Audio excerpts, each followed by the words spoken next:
আজই ডাউনলোড করুন আর এনজয় করুন আপনার পছন্দের শো। পার্বতী হলো এই বাড়ির কুলবধূ, তাকে তো এই বাড়িতে নিয়ে আসতেই হবে। বল মা, তুই কিছুতেই সময় বাড়ি যাস না মা, কিছুতেই যাস না। কেউ পাঠালেই আমি চলে যাব বাবা? আমি সোমের বাড়ির চৌকাঠও পেরোবো না। পারো?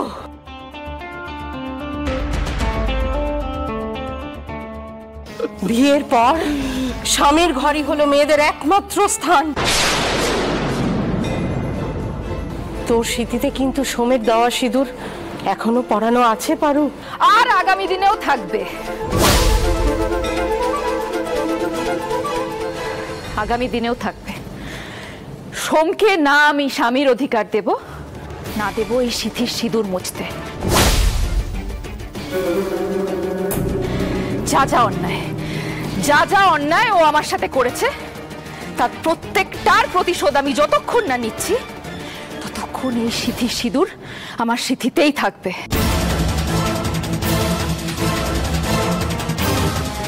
সোম না কোনোদিন পাবে আমায়, না কোনোদিন পারবে অন্য কাউকে বিয়ে করতে। আমার জীবনটাও যেভাবে শেষ করে দিয়েছে, আমি ওর জীবনটাকে ছাড়খাড় করে দেব।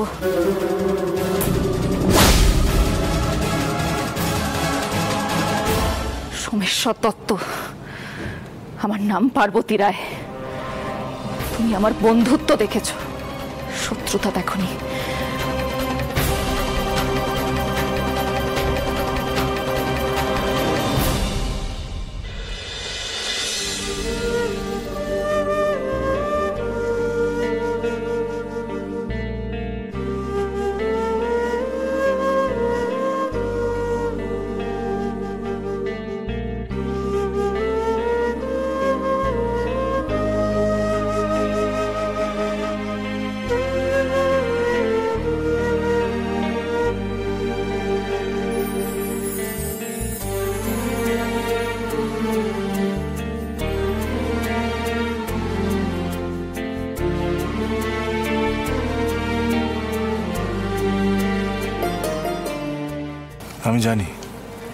আমি জানি আমি যা করেছি অনেক ভুল করেছি।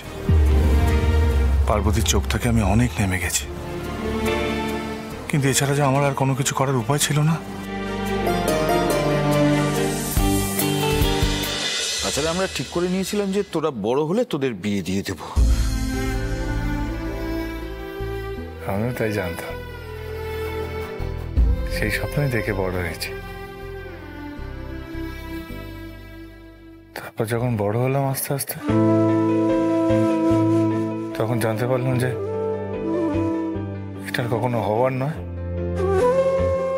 তখন নিজেকে অনেক শক্ত করে নিয়েছে, কিন্তু পরিস্থিতি এমন হলো যেটা না করে উপায় ছিল না বাবা।